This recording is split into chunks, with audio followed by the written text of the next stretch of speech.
नाम का नामकरण गर्गाचार्य गर्ग मुनि करते हैं गौशाला में। तो यहाँ गाय है, बछड़े हैं, नंद बाबा है, यशोदा मैया है और बलराम जी की माँ रोहिणी माता तो यहाँ पे है। तो भगवान का नामकरण गौशाला में हो गया है। तो भगवान के ऐसे हजारों हजारों नाम है, लेकिन हम संस्कृत में गाय को गौ बोलते हैं। गौ गौ यानी कि गाय, इंद्रियों को भी गौ बोला जाता है। तो गौ से शुरुआत होने वाले भगवान के नाम क्या है? गोपाल, गोपाल है, गोविंद है, गोवर्धन है, गोपिन, बहुत नाम मिलेंगे। गोविंद और गोपाल का अर्थ जानते हैं। गोविंद गाय को आनंद देने वाले, इंद्रियों को आनंद देने वाले। गोपाल गाय की रक्षा करने वाले, इंद्रियों की रक्षा करने वाले। इसलिए भगवान के बारे में ऐसा कहा जाता है कि राखे कृष्ण मारे के, मारे कृष्ण राखेंगे। इसका अर्थ क्या है? भगवान श्री कृष्ण जिसको बचाने वाले उसको कोई मार नहीं सकता, और जिसको मारने वाले उसको कोई बचा नहीं सकता। तो भागवतम में सुंदर कथा आती है भक्त प्रहलाद महाराज और हिरण्यकश्यप की। तो भक्त प्रहलाद महाराज कयादु के पेट में थे, तब से ही नारद मुनि ने उनको भक्ति का मार्ग शिकायत कथा बताई थी। तो सुंदर ऐसे भक्त हमेशा विष्णु विष्णु विष्णु, नारायण नारायण नारायण नारायण करते रहते हैं, हमेशा भगवान का नाम लेते हैं। तो यहाँ शुद्ध भक्त है वो। और उनके ही पिताजी हिरण्यकश्यप असुर हैं, राक्षस हैं। उन्होंने ब्रह्मा जी के पास अनेक अनेक वरदान पाया था। मंदार पर्वत पे हजारों बरस तपस्या किया था और अमर होने के लिए उन्होंने वरदान मांगा था। तो उन्होंने वरदान क्या मांगा था कि ब्रह्मा जी के पास कि मुझे मृत्यु दिन में आनी नहीं चाहिए, रात में नहीं चाहिए, ऊपर नहीं, नीचे नहीं, अंदर नहीं, बाहर नहीं, शस्त्र से नहीं, अस्त्र से नहीं, दानव नहीं, मानव नहीं, प्राणी नहीं, देवता नहीं, हवा पानी जहर नहीं। तो ब्रह्मा जी ने बोला तथास्तु। तो ये इनको लगा मैं अमर हो गया। तो ये इतना परेशान कर दिया सब लोगों को, पहले आक्रमण कर दिया स्वर्ग पे, सब देवताओं को साथ युद्ध किया। कई देवताओं को उन्होंने महल में अपने सेवा में रखा था।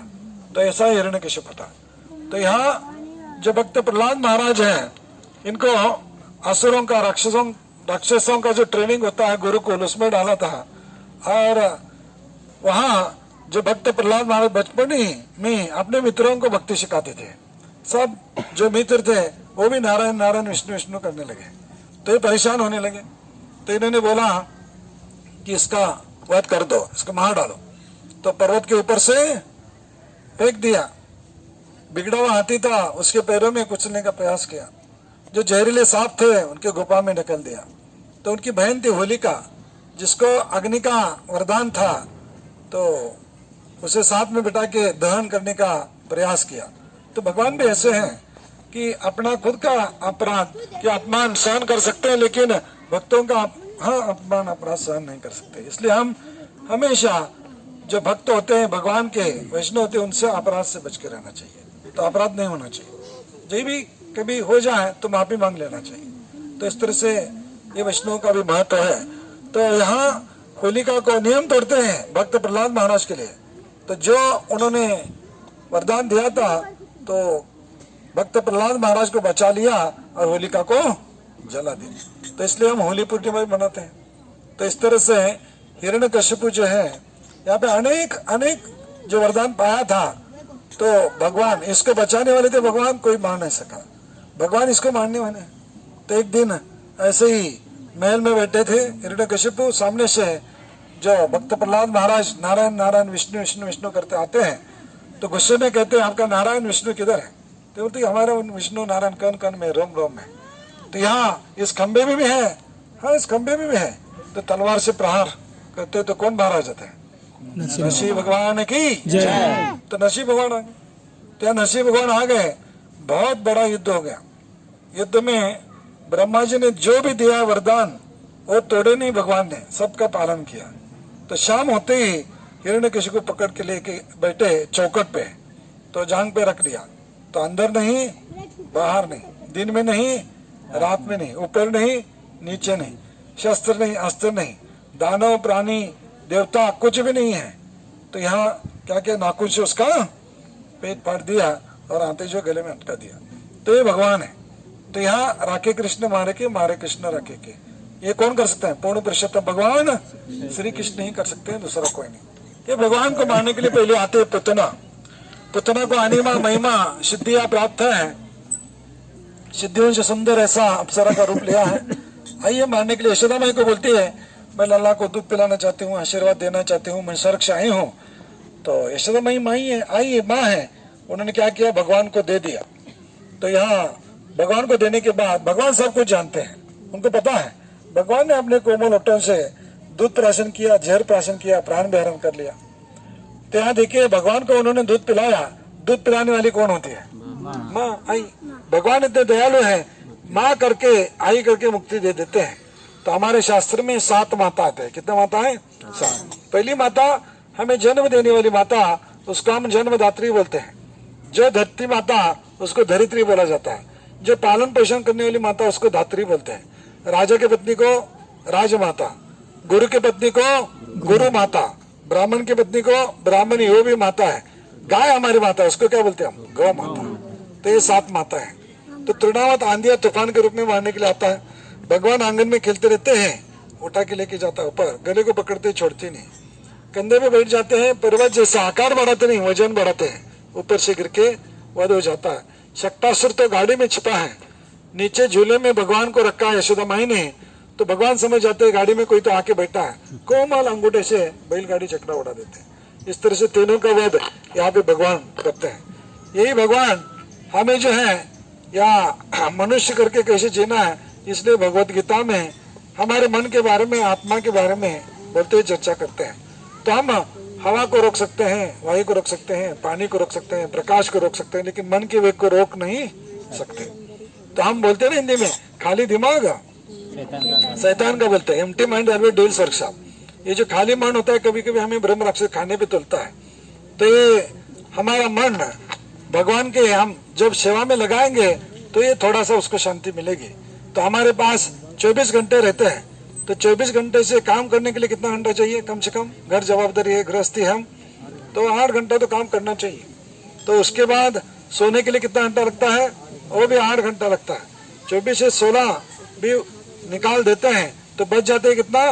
8 ही बच जाते हैं। उसमें से हम 2 प्रवेश के लिए रखते हैं, 2 हमारे मनोरंजन के लिए रखते हैं, 2 हमारा मेहमान है, मित्र परिवार है, अड़ोस पड़ोसी हैं, उनके लिए रखते हैं। 6 भी माइनस कर देते हैं, निकाल देते तो 2 बच जाते हैं। ये 2 घंटे किसी को नहीं देना है, हमारे बीच में, भगवान के बीच में रहना चाहिए। तो हमारे भक्त लोग जो है ये 2 घंटे भगवान के लिए निकालते हैं हर रोज। तो हम 10-20 मिनट से भी शुरुआत करते हैं तो भी बहुत हो गया। सुबह 10-15 मिनट, शाम को 10-15 मिनट भगवान के बीच में, हमारे बीच में होना ही चाहिए। तो ये हमारा मन कभी हमें खाने पे तुलेगा नहीं, अरे भगवान की सेवा में लग जाएगा। तो इस तरह से हम घर को भवन बनाना चाहिए। तो घर को हम भवन बोलते हैं। भवन यानी कि क्या? सुंदर मंदिर जैसा घर, सुख समृद्धि शांति वाला घर।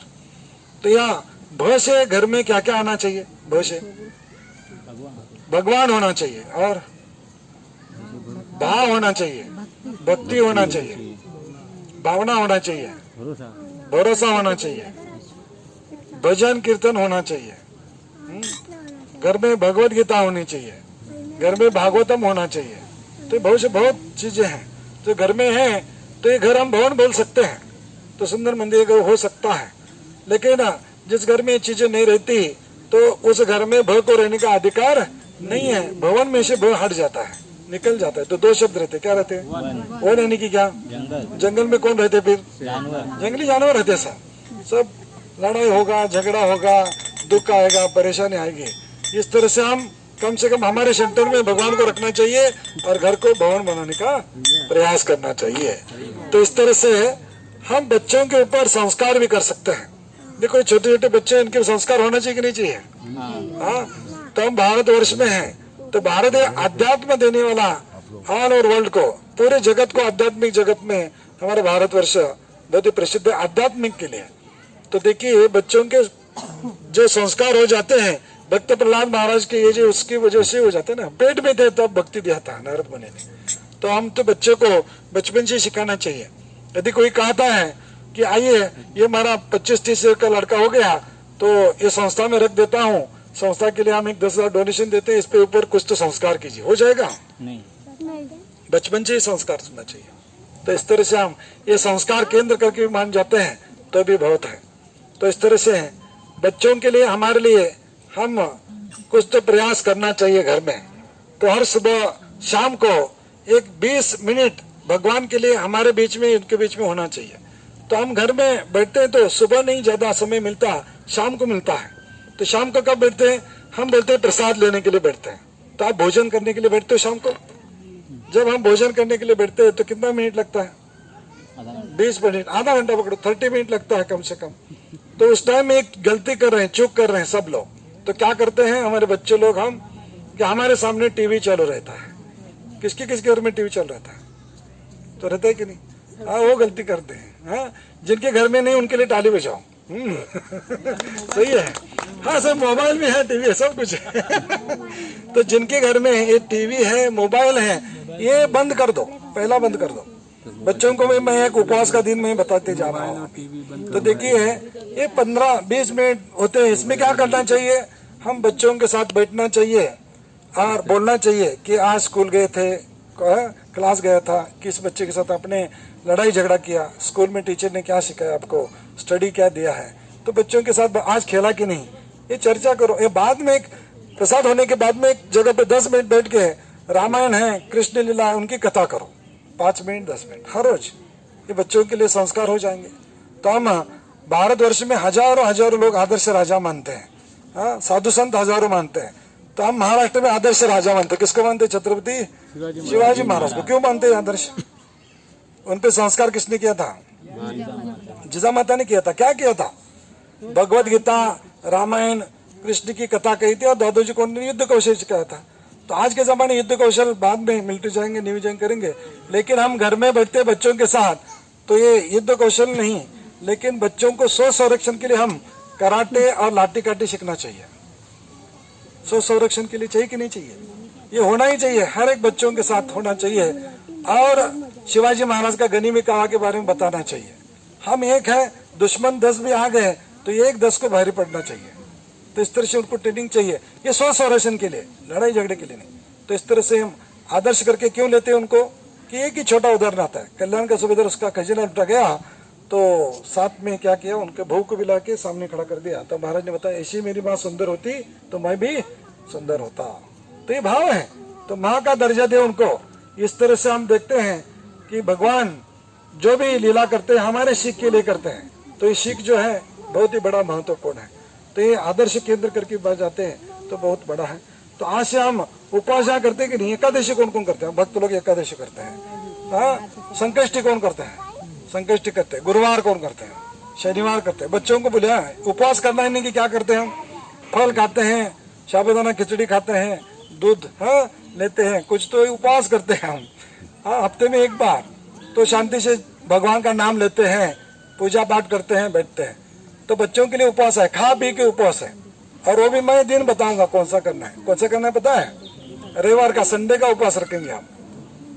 सब तैयार है? बच्चे लोग दिख रहे हैं बहुत। संडे को उपवास रखेंगे ना? संडे को उपवास रखोगे ना? संडे को उपवास रखना ही है, संडे का ही दिन है ना, संडे का रखना है। मैं बोलता हूँ ना, सुबह से 6 बजे से शाम को 8-10 बजे तक सोने तक कैसा उपवास है? खा पी के मोबाइल नहीं देखना है, टीवी नहीं देखना है, कंप्यूटर नहीं देखना है, ये उपवास रखना है। हाँ, नहीं रखोगे? ये बराबर है। ये एक दिन का उपवास ही है। हाँ, रखना कि नहीं?